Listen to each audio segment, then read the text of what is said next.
को जब महिला आई 1:30 बजे, तो मेरे द्वारा उसकी सारी जाँचें हुई, बट उसकी कोई भी पुरानी कोई भी जाँच नहीं थी, ना उसके पास एक भी अल्ट्रासाउंड थी और ना ही उसकी कोई भी एचबी थी। एनसीपी कार्ड पूरा खाली था। उस महिला द्वारा पूछा गया कि 9 महीने हो गए पूरे, तो उसे ये भी मालूम नहीं थे। एब्डोमेन से जब हमने जाँच की तो मुझे प्रीटर्म बच्चा लग रहा था, फिर मैंने उसको जिला अस्पताल, बड़े अस्पताल जाने की सलाह दी। फिर डॉक्टर ने भी उनको बताया कि आपकी महिला जो है उसकी डिलीवरी यहाँ सुनिश्चित नहीं हो सकती, और उसमें क्या है माँ और बच्चे दोनों को खतरा हो सकता है, तो हम जिला अस्पताल भेज दे, चले जाओ। पर सुनीता तिवारी द्वारा उसे जबरन उसको रोका गया और उसने मना किया कि वहाँ नहीं जाना है, यहीं कराना है डिलीवरी। तो इतने में उसे माननीय उनके उनके द्वारा सुनीता तिवारी द्वारा माननीय विधायक जी को गलत इन्फॉर्मेशन भी दी गई और उनको बताया गया कि सुनीता तिवारी कौन?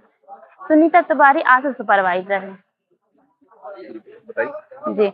उनके द्वारा उन्हें गलत जानकारी फ़ोन द्वारा दी गई और उनके जो सुनीता तिवारी अपने साथ कुछ लोगों को लाई, तो उससे ज़्यादा हम लोग को भी असुरक्षित महसूस कराया और हमें धमकी दी जा रही थी कि क्यों नहीं हो सकती, यहीं कराओ डिलीवरी। पर हमने समझाया कि ये हाई रिस्क डिलीवरी, क्योंकि इसके पास कोई जाँच नहीं, अपन छोटी संस्था में इसको डिलीवर्ड नहीं कराते। हमें मेडिकल गाइडलाइन के अनुसार हमें कहा जाता है कि ये छोटी संस्था में आपको हाई रिस्क में रखना ही नहीं है पेशेंट, आप सीधे उसको बच्चा हो जैसे जिसकी सुरक्षा के लिए आप बड़े अस्पताल में भेजिए।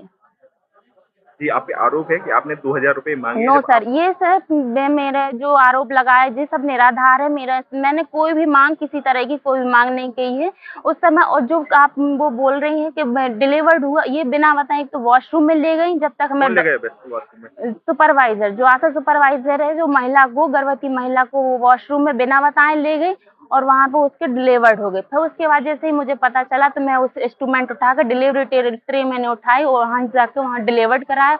बच्चे को वार्मर में रखा, उसको सब फीडबैक दिया, बच्चे डॉक्टर द्वारा दिखाया, पर डॉक्टर ने कहा बच्चा प्रीमेच्योर है, उसके लंग्स अच्छे से डेवलपमेंट है, इसे एसएनसीयू की जरूरत है और अपने यहाँ संस्था में, छोटी संस्था में उसकी देखभाल नहीं हो तो सकती। बच्चे की नवजात शिशु की मौत वहीं हो गई कि नहीं, वॉशरूम में उसकी नहीं मौत नहीं हुई थी, उसे जिंदा था जब बच्चा, जब हमने लोग ने रेफर किया विथ ऑक्सीजन, उसे रेफर किया गया और उसे छतरपुर में भी उसको ट्रीटमेंट हुआ और सुबह 6 बजे जाकर उसकी मृत्यु हुई है। छतरपुर में उसकी मृत्यु हुई है। तो अब आप क्या चाहती हैं? मैं बस ये चाहती हूँ कि मेरे ऊपर जो गलत आरोप लगाए गए हैं उसकी पूरी जानकारी हो, क्योंकि मैंने तो कुछ किया नहीं, ना मेरी तरफ से कोई मांग हुई है और वो ये सब निराधार है। आप चाहती हैं मैं स्पष्ट जाऊँ? जी।